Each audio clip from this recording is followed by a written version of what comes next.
Krishna Krishna Krishna Hare Hare Hare Rama Rama Rama Hare Hare। नमस्कार, radio मानव रचना 107.8 पर मैं हूँ सरिता आपके साथ और शुरू हो चुका है प्रोग्राम आत्मदर्शन, जिसमें हम बात करते हैं प्रभु श्री कृष्ण की, उनकी लीलाओं की और बहुत कुछ जानने की कोशिश करते हैं प्रभु के उस पवित्र रूप के बारे में जो उन्होंने जन्म लिया। श्री कृष्ण के रूप में विष्णु का अवतार थे वो, और क्या क्या लीलाएं रही उनकी उस युग में, उनके कौन कौन से ऐसे परिकर थे जो हमेशा उनके साथ रहे, उनकी भक्ति में ही पूरा जीवन व्यतीत किया। ये सारी बातें हम जानते हैं इस प्रोग्राम में। और आज भी हमेशा की तरह अपना ज्ञान हमारे साथ बांटने के लिए स्टूडियो में मौजूद हैं रागलेखा दासी जी, चरणाशीष युवाचार्य श्रीमद भक्ति वेदांत नारायण गोस्वामी जी की शिष्या। रागलेखा दासी जी, आपका स्वागत है हमारे स्टूडियो में। हरे कृष्ण। रागलेखा दासी जी, हम बात कर रहे थे बहुत सारे ऐसे परिकरों के बारे में। ऐसे 5 लोग हुए, पंचतत्व हुए श्री कृष्ण के साथ, चैतन्य महाप्रभु जिस नाम से उन्हें उस युग में जाना गया, और उनके बारे में आप हमें बता रही थी। हमने अद्वैताचार्य जी के बारे में बात की, हमने गदाधर पंडित जी के बारे में बात की, श्रीनिवास पंडित जी के बारे में बात की। आज हम आपसे जानना चाहेंगे नित्यानंद प्रभु जी के बारे में। तो क्या सा उनका चरित्र वर्णन था, किस तरह का उनका जीवन रहा, ये आप हमारे श्रोताओं को बताएं। जी, नित्यानंद प्रभु जो है वो बलदेव प्रभु ही हैं। तो कृष्ण लीला में बलदेव जी के रूप में आए, कृष्ण के बड़े भाई बन के। और जो महाप्रभु की लीला है उसमें भी नित्यानंद प्रभु बड़े ही पहले जन्म ले चुके थे जी। श्री रामचंद्र जी की लीला में वो छोटे भाई लक्ष्मण बन के आए। अच्छा। क्योंकि श्री रामचंद्र जी की लीला में उन्होंने कहा कि श्री रामचंद्र जी ने कहा कि तुम सीता जी को वन में छोड़ाओ, तो उनको बिल्कुल अच्छा नहीं लगा और उन्होंने कहा मैं छोटा हूँ इसलिए मुझे आज्ञा माननी पड़ती है। तो अगले उसमें मैं त्रेता में ऐसा हुआ, तो बोले अगले मैं द्वापर में मैं बड़ा भाई बन के आऊंगा जिससे मेरे आदेश का पालन होगा। तो फिर वो बलराम जी के रूप में आए, तो कृष्ण उनको दादा दादा कह के पुकारते थे जी। तो इनका प्रणाम मंत्र है संकर्षण कारणोदक्षाय गर्भोदक्षाय चप्योदशाय शेष शस्यं अंशकला नित्यानंद राम शरणम ममास्तु। तो जो नित्यानंद प्रभु हैं वो पहले संकर्षण रूप में, मतलब पहले जो ब्रज में है वो है कृष्ण बलराम। तो उसमें एक कृष्ण जो है सांवले रंग के और बलराम जी गोरे रंग के। फिर यही जो द्वारका में होते हैं वो बन जाते हैं चतुर्व्यूह, संकर्षण, प्रद्युम्न, अनिरुद्ध और वासुदेव। वासुदेव, संकर्षण, प्रद्युम्न और अनिरुद्ध। तो वासुदेव तो कृष्ण हैं और संकर्षण बलराम जी उनके भाई हैं और प्रद्युम्न उनके कृष्ण के पुत्र हैं और अनिरुद्ध उनके पौत्र हैं। तो ये चारों मिलके द्वारका की रक्षा करते हैं। फिर यही जो है चतुर्व्यूह जो जब वैकुंठ में होता है तब भी ये द्वितीय चतुर्व्यूह बनता है, वासुदेव, संकर्षण, प्रद्युम्न और अनिरुद्ध। फिर ये वहाँ की रक्षा करते हैं। फिर उसके बाद जब ये जब विरजा नदी में आते हैं तो विरजा नदी में ये कारणोदक्ष विष्णु के नाम से पुकारे जाते हैं, जो कि वहाँ के समुद्र में विरजा नदी में ले जाते हैं और इनके रोम कूपों से अनंत कोटि ब्रह्मांड प्रकट होते हैं और एक एक ब्रह्मांड में फिर ये प्रवेश करते हैं और उसके तल्ले में जाकर निवास करते हैं। तो तल्ले में जाके निवास करने से वहाँ पे इनके शरीर से बहुत सारा पसीना निकलता है, श्वेत जल, जिससे आधा ब्रह्मांड भर जाता है। तो आधा ब्रह्मांड भरने से फिर इनके नाभि से एक सोने की कमल की नाल निकलती है और उसके ऊपर बहुत ऊंचे जाकर एक कमल का फूल प्रकट होता है। जो नाल होती है उसके अंदर ये 14 भुवन है, जो 14 यूनिवर्स, 14 ये प्लैनेट कहे जाते हैं। तो जब कमल के फूल पे ब्रह्मा जी प्रकट हुए, वो चतुर्मुख हैं। तो ब्रह्मा जी ने सोचा मैं कौन हूँ, मैं किस लिए आया हूँ, मेरे पिता कौन है। तो वो कमल की नाल के भीतर घुस के देखे तो वहाँ कोई नहीं दिखाई दिया। फिर वो नाभि तक आए परंतु फिर भी उन्हें कुछ पता नहीं चला। तो वापस वो कमल पर आ गए और उनको जल की तरंगों से आवाज आई तप तप। तब फिर उन्होंने तपस्या की, 60,000 वर्ष तपस्या की। तब उनको भगवान ने क्लिंग शब्द के उच्चारण से बताया कि तुमको तो सृष्टि की रचना करनी है। जी जी। तब फिर उन्होंने सृष्टि की रचना की है। तो उसमें 14 भुवन है, जो उस कमल की नाल है, उसमें भू भुव स्वः, भूलोक में हम लोग हैं, उसके ऊपर 7 लोग, 6 लोग हैं, उसके नीचे 7 लोग हैं। तो ऐसे करके ये रचना हुई। तो उसके बाद जो है ये गर्भोदक्ष विष्णु हो गए, और एक जो सब जीवों के हृदय में रहते हैं वो है परमात्मा रूप में, वो है क्षीरोदक्ष विष्णु। तो और एक अंश जो कला है उनकी, वो है शेष जी। तो शेष जी पृथ्वी के पूरे ब्रह्मांड के नीचे रहते हैं और पूरे ब्रह्मांड को धारण करते हैं, और उनको ऐसा लगता है जैसे हल्का फुल्का कोई सरसों का दाना रखा उनके सिर पे। तो सारे उसका भार, क्योंकि बहुत बलवान है, बलदेव मतलब बहुत ज्यादा बल देने वाले हैं, बहुत बलवान है जी जी। ये उसमें रहते हैं। तो नित्यानंद प्रभु के ही ये सब प्रकाश हैं। तो ये तो तत्व विचार हुआ। ऐसे नित्यानंद प्रभु जब महाप्रभु की लीला में आए तो उनसे वो 21 वर्ष में मिले थे। तो उनका जन्म हुआ राढ़ देश में एक चक्रा ग्राम में, और उनके जो पिताजी थे हड़ाई पंडित ओझा, मतलब ब्राह्मण परिवार में जन्म हुआ। उनकी माता का नाम था पद्मावती देवी। तो जब ये 9-10 साल के थे तो एक तीर्थ करते हुए एक सन्यासी जी इनके घर में आए, और हड़ाई पंडित जी ने उनका बहुत स्वागत किया, और उन्होंने उनको खूब प्रसाद वसाद पवाया। एक रात्रि निवास किया उन्होंने उनके घर। तो अगले दिन जब वो जाने लगे तो उन्होंने हड़ाई पंडित से कहा, हड़ाई पंडित मैं कुछ भिक्षा चाहता हूँ। तो हड़ाई पंडित ने कहा जी आज्ञा करिए। उन्होंने बोला मैं तुम्हारा पुत्र चाहता हूँ, मैं तीर्थ यात्रा के लिए जा रहा हूँ और मैं अकेले नहीं कर सकता। तो हड़ाई पंडित तो एकदम मूर्छित से हो गए। उन्होंने अपनी पत्नी से पूछा तो पत्नी ने कहा आप तो साधु बाबा मांग रहे हैं, संत महात्मा है, को हम तो मना नहीं कर सकते, हमारा इकलौता पुत्र है ये। तो फिर भी भारी हृदय से उन्होंने विदा किया निताई को। निताई नाम था इनका। अच्छा। तो जब ये छोटे थे बचपन में ही ये ना बच्चों के साथ खेलते थे, तो ये सिर्फ कृष्ण लीला करते थे। अच्छा। लीला का अभिनय बच्चों के साथ करते थे, क्योंकि तो सब बच्चे कहते थे तुमको कैसे पता है निताई ये सब लीलाएं? बोलते थे मेरी ही तो लीलाएं हैं। एक बार ये रामचंद्र जी की और हनुमान जी की सब लीलाएं कर रहे थे, तो ये लक्ष्मण बने। तो इन्होंने ये लक्ष्मण जी मूर्छित हो गए, तो हनुमान जी वो लेने गए संजीवनी बूटी, तो पूरा पहाड़ उठा के ले आए। उन्होंने उनको सुंघाना था, पर जब ये मूर्छित हो गए तो सब लोगों ने सोचा ये तो बिल्कुल मतलब अच्छी तरह से कहीं चले गए या मर गए या क्या हुआ। सारे बच्चे रोने लगे। तो फिर एक बच्चे को याद आया कि मैंने तो वो संजीवनी बूटी सुंघानी है। तो उसने ऐसा ही किया, सुंघाई, तो फिर वो वापस उठ के खड़े बैठे। अच्छा। ये पूरा मतलब बचपन से ही वहाँ पे इनका ऐसा था। तो उसके बाद जब नित्यानंद प्रभु तीर्थ पर्यटन के लिए सन्यासी बाबा के साथ गए, सन्यासी बाबा तो कहीं और चले गए, ये अकेले ही भ्रमण करने लगे। अच्छा। फिर ये घूमते घूमते यहाँ पर आए गिरिराज जी में और ब्रजमंडल में आए। गिरिराज जी में आए तो ये हर जगह ढूंढते थे कनाई कहाँ है, कनाई कहाँ है।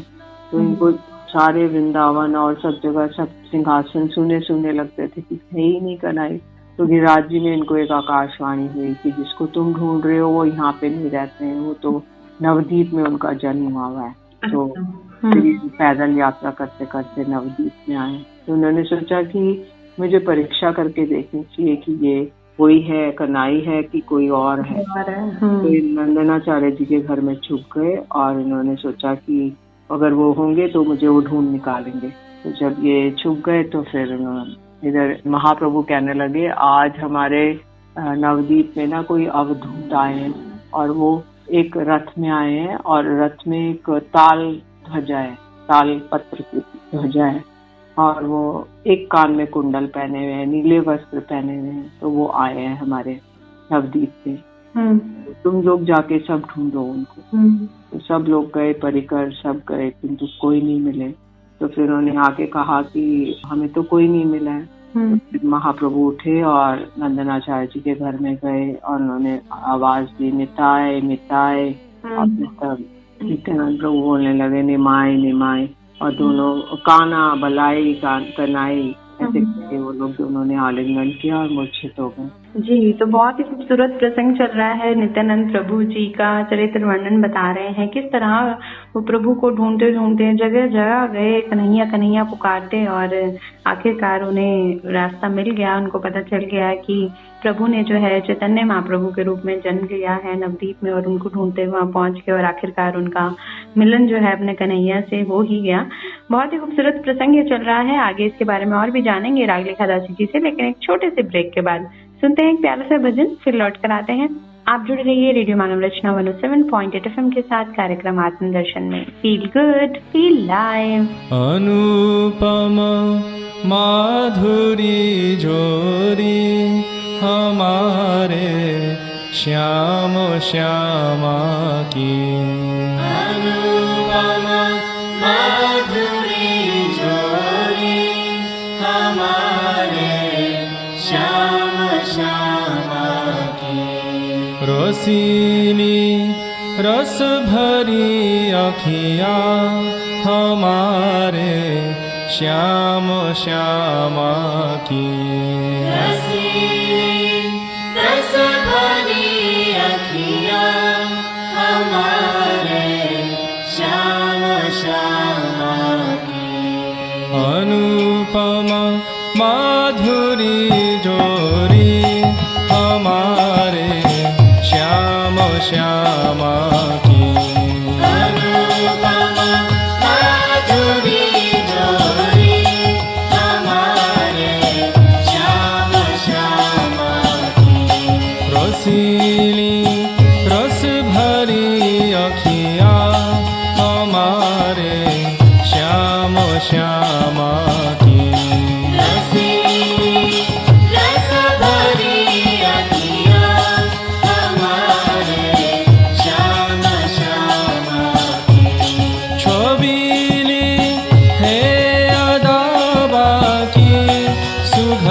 सूरत मधुर बतिया, छबीली है अदाबा की सुघर सूरत मधुर बतिया, छबीली है अदाबा की सुघर सूरत मधुर बतिया,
श्यामा की अनुपमा माधुरी जोरी हमारे श्याम श्यामा की। रसीली रस भरी अखियाँ हमारे श्याम श्यामा की रसीली रस भरी अखियाँ हमारे श्याम श्यामा की। परस्पर मिल के जब बिहरे श्री वृंदावन की कुंजन में परस्पर मिल के जब बिहरे श्री वृंदावन की कुंजन में। परस्पर मिल के जब बिहरे श्री वृंदावन की कुंजन में परस्पर मिल के जब बिहरे श्री वृंदावन की कुंजन में। नहीं बरगद बने शोभा हमारे श्याम श्यामा की नहीं बरगद बने शोभा हमारे श्याम श्यामा की। अनुपमा माधुरी जोरी हमारे श्याम श्यामा की अनुपमा माधुरी जोरी हमारे श्याम श्यामा की। रसीली रस भरी अखियाँ हमारे श्याम श्यामा की रसीली रस भरी अखियाँ हमारे श्याम श्यामा की। नहीं कुछ लाल साधन की नहीं निर्वाण की इच्छा नहीं कुछ लाल साधन की नहीं निर्वाण की इच्छा। नहीं कुछ लाल साधन की नहीं निर्वाण की इच्छा नहीं कुछ लाल साधन की नहीं निर्वाण की इच्छा। सखी श्यामा को दो दर्शन दया हो श्याम श्यामा की सखी श्यामा को दो दर्शन दया हो श्याम श्यामा की। अनुपमा माधुरी जोरी हमारे श्याम श्यामा की अनुपमा माधुरी जोरी हमारे श्याम श्यामा की। रसीली रस भरी अखियाँ हमारे श्याम श्यामा की रसीली रस भरी अखियाँ हमारे श्याम श्यामा की। रसीली रस भरी अखियाँ हमारे श्याम श्यामा की रसीली रस भरी अखियाँ हमारे श्याम श्यामा की। हमारे श्याम श्यामा की हमारे श्याम श्यामा की। हमारे श्याम श्यामा की हमारे श्याम श्यामा की।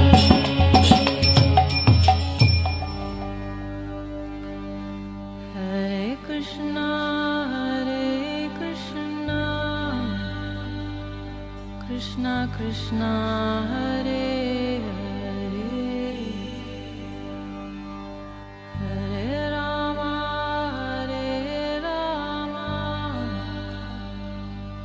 Rama Rama, Hare स्वागत है आप सभी का एक बार फिर रेडियो मनोरचना 107.8 पर। मैं हूं सरिता आपके साथ और कार्यक्रम आप सुन रहे हैं आत्मदर्शन, जिसमें बात हो रही है प्रभु श्री कृष्ण के बारे में और उनका जो जन्म हुआ नवदीप में चैतन्य महाप्रभु के रूप में, उसका चरित्र वर्णन हम जान रहे हैं इसमें नित्यानंद प्रभु जी का। उनके परिकर थे, बहुत बड़े भक्त थे और जैसे कि रागले खदासी जी ने बताया कि वो जब कृष्ण रूप में जन्म लिया उन्होंने, तो बलदेव जी का रूप थे वो और लक्ष्मण जी का रूप थे जब राम युग में विष्णु जी ने अवतार लिया। तो इस बार वो चैतन्य महाप्रभु के जो परिकर बन के आए हैं वो नित्यानंद प्रभु जी के रूप में आए हैं। तो ये सब हम जान रहे हैं। अभी हमने जाना किस तरह से उनका मिलन हुआ, तो रागले खदासी जी आगे बताएं उनकी कहानी। नित्यानंद प्रभु जब यहाँ पे नवदीप में रहने लगे तो वो सोचते थे मन ही मन में कि मैं 5 वर्ष का बालक हूँ और मैं बलराम हूँ और मैं सखा हूँ, मेरे और सखा हैं और कन्हई भी छोटे हैं। हम छोटे, वो अपने को सखा भाव में रखते थे। तो फिर वो छोटे बच्चों के जैसे आंगन में, इधर महाप्रभु ने उनको सौंप दिया श्रीवास जी को और उनकी पत्नी को, मालिनी देवी को जी। उन्हीं के घर में रहते थे और छोटे बच्चों जैसे हरकतें करते थे और हर समय वो उन्हीं के भावों में डूबे रहते थे। तो बोलते थे मेरे नदिया के निमाए मेरे प्रभु, और पैर जोड़ के हाथ जोड़ के पूरे आंगन में उछल उछल के चलते थे। और जो मालिनी देवी उनको जो भी भात देती थी या वो देती थी संदेश, वो सब फैला देते थे पूरे आंगन में। और एक बार मालिनी देवी का जो दिया था पूजा का श्रीवास जी का, वो एक कौवा आया और उठा के ले गया। तो मालिनी देवी रोने लगी कि श्रीवास जी तो मुझे बहुत क्रोध करेंगी। निताई आए और बोलने लगे मैया तुम क्यों रो रही है? तो बोले कि ऐसे से कौवा मेरा वो ले गया, दिया ले गया, दिया बाती वाली। तो वो बोले कि अरे कौवे तुम जहाँ हो वो बाती मेरी माँ रो रही है, देकर जाओ। तो वो कौवा आके आंगन में गिरा गया। तो फिर ये छोटे बालकों की तरह हमेशा रहते थे। तो कभी कभी अपना सब नीचे का डोर कॉपिन सब खोल देते थे और एकदम नग्न हो जाते थे। तो निमाई पंडित वो चैतन्य महाप्रभु कहते थे कि अरे श्रीपाद जी ये गृहस्थों का घर है, आपको ऐसा नहीं करना चाहिए। तो पागल लोग करते हैं। तो बोले मैं पागल थोड़ी ना हूँ, मैं तो पागल नहीं हूँ, कहते थे। तो इसलिए हमेशा ये उन्हीं के भाव में डूबे रहते थे। तो एक बार चैतन्य महाप्रभु आए अपने परिकरों के साथ और नित्यानंद प्रभु का उन्होंने चरण धोया और सब भक्तों को पान करने के लिए दिया। सब भक्त 1 बार पी रहे, 2 बार पी रहे, 3 बार पी रहे, 4 बार पी रहे और सब एकदम प्रेम में विभोर हो गए। उनके अंदर अष्टसात्विक विकार आ गए। तो और जो निताई का जो कॉपिन था वो चैतन्य महाप्रभु ने टुकड़ा टुकड़ा करके दिया सब भक्तों को और कहा कि जो इसको धारण करेगा, जो कोई इसको स्पर्श करेगा, उसको कृष्ण प्रेम की प्राप्ति होगी। तो बोलते हैं कि निताई जो है वो मेरे मतलब प्रेम के भंडार का भंडारी है। तो जिसको ये भंडार को ये अर्गला खोल देगा उसी को ये भंडार मिल जाएगा। तो इसलिए सची माता के पास भी ये जाते थे और सची माता इनको बहुत स्नेह करती थी।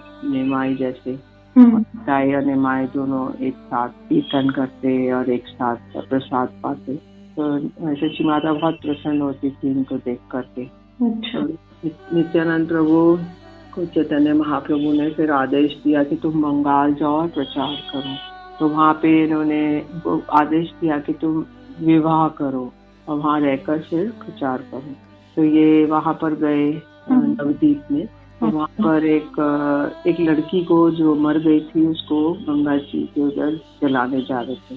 तो उन्होंने कहा कि ये इस लड़की को अगर मैं जीवित कर दूं तो तुम इसका विवाह मेरे साथ कर दो। अच्छा। तो उन्होंने इसके कान में कुछ मंत्र बोला तो लड़की उठ के बैठ गई। उनका नाम था वसुधा। अच्छा। तो कालना में एक स्थान है जहाँ पर सूर्यदास सर्कल रहते थे। ये छोटे भाई थे गौरीदास पंडित और ये सूर्यदास पंडित। सूर्यदास पंडित की 2 बेटियां थी, वसुधा और जानवा। तो वसुधा जी बड़ी थी और जानवा छोटी थी। तो वसुधा जी का विवाह बड़े धूमधाम से सूर्यदास पंडित ने नित्यानंद प्रभु के साथ किया। तो फिर छोटी बेटी जो थी जानवा, उन्होंने भी कहा मैं भी इन्हीं के साथ विवाह करना चाहती। फिर दोनों ही नित्यानंद प्रभु की शक्ति है, वसुधा और जानवा। तो फिर दोनों का विवाह हो गया। फिर उन्होंने कहा मेरे पास रहने का स्थान तो है ही नहीं। उन्होंने एक खड़ एक तोड़ा तिनका और उसको गंगा जी में फेंका, तो वहीं पे एक बहुत सुंदर टापू में एक घर बन गया और ये वहाँ जाकर रहने लगे। अच्छा। तो उसका नाम हो गया खड़दा। अच्छा। तो वहीं पे रहने लगे और फिर उन्होंने स्थान स्थान पर जाकर सबको बोलते थे, अरे भाइयों तुम कृष्ण कहो, बोलो कृष्ण, कहो कृष्ण, करो कृष्ण शिक्षा, कृष्ण के बारे में ही कहो, कृष्ण की शिक्षा लो। और जगह जगह जाकर वो प्रचार करते थे।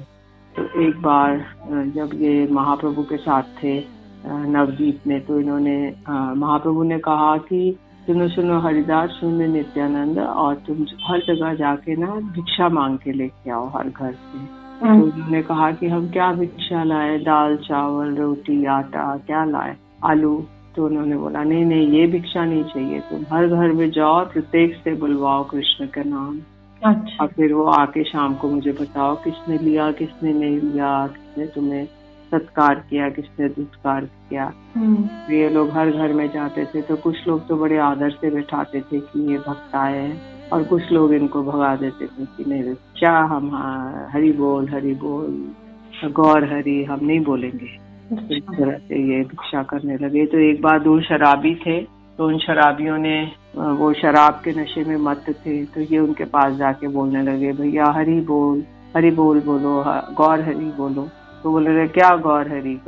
और शराब का वो सुराई लेके उनके माथे पे मारी नित्यानंद प्रभु के मदराई में। तो दोनों ब्राह्मण थे, किंतु कुसंग से लोग ऐसे बन गए थे। जब ये माथे पे मारी तो रक्त निकलने लगा। जाके निमाई पंडित को बोला कि नित्यानंद प्रभु किसी ने मारा है माथे में। तो तुरंत निमाई पंडित आए, उन्होंने आवाहन किया चक्र आ गया। तो नित्यानंद प्रभु उनके चरणों में पड़ गए कि प्रभु आपने तो कभी काल में अस्त्र नहीं उठाने की प्रतिज्ञा की है, तो अभी आप ये चक्र लौटा दीजिए, आप तो हरि नाम के द्वारा ही सब जीवों का उद्धार करेंगे। जी। तब फिर जो मधाई थे वो आकर नित्यानंद प्रभु से क्षमा मांगने लगे। जगाई ने कहा हम दोनों ने तो एक साथ पाप किया, अब हम दोनों को एक साथ क्षमा कर दीजिए। फिर वो भी चरण में पड़ गए और महाप्रभु उन्होंने उनको क्षमा कर दिया। वो दोनों भक्त बन गए, परम भक्त। और उनको सेवा दी गई कि गंगा जी का जो घाट है पर इसको सबको धो, और जो लोग आते हैं उनको स्नान करने में सहायता करो, उनकी जो भी कार्य है सेवा करो। वो लोग वही करते थे और भगवान का नाम करते थे। ऐसे लोग अपना जीवन व्यतीत करते थे। तो नित्यानंद प्रभु जब नवदीप में रहते थे, तो एक बार चोरों ने सोचा कि इनके बहुत ही आभूषण पहनते थे, तो बोला हम इनकी चोरी कर लेते हैं। उनके घर के उधर जाकर पहले दिन देखा कि उन्होंने रात को छुप गए, देखा कि वहाँ पे बहुत सारे पहरेदार घूम रहे, बड़े बड़े लंबे चौड़े। उन्होंने कच्ची माला पहनी है, हाथ में माला लेके हरि बोल हरे कृष्ण करके गश्त खा रहे। तो वो लोग सब डर गए, उन्होंने उस दिन कुछ नहीं किया। फिर अगले दिन वो लोग रात में फिर गए, तो देखा कि बहुत जोर से आंधी तूफान आया, वर्षा आने लगी। वो लोग कोई मोरी में गिरा, बिजली कड़क रही है, ठंड के मारे वो ठिठुरने लगी और कुछ भी नहीं कर पाए। तीसरे दिन वो लोग उनके शरण में चले गए, बोले कि आप हमें क्षमा कर दें, हम लोग ऐसे करने के लिए आए थे। तो उन्होंने उनको क्षमा कर दिया और वो लोग भी सब भक्त बन गए। जी।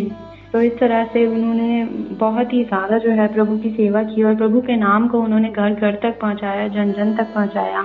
जगह जगह जाते थे और प्रभु नाम हरि बोल के नारे के साथ वो हर घर में संदेश देते थे कि हमें प्रभु का स्मरण जरूर करना है। और निताय और निमाय यानी कि चैतन्य महाप्रभु और निताय नित्यानंद प्रभु जी आपस में एक दूसरे को इसी नाम से बुलाते थे। बहुत ही सुंदर वर्णन रहा नित्यानंद प्रभु जी का, हमने जाना आज रागले एकादशी जी से। तो श्रोताओं, आज के प्रोग्राम में बस इतना ही। अगले एपिसोड में और भी बहुत कुछ जानेंगे रागले एकादशी जी से, लेकिन आज के लिए बस इतना ही। तो रागले एकादशी जी आपका बहुत बहुत शुक्रिया हमारे स्टूडियो में आने के लिए। हरे कृष्ण। तो श्रोताओं, आज के लिए हमें दे इजाजत और सुनते रहें रेडियो मानव रचना 107.8 पर आने वाले अन्य कार्यक्रमों को भी। Feel good, feel live.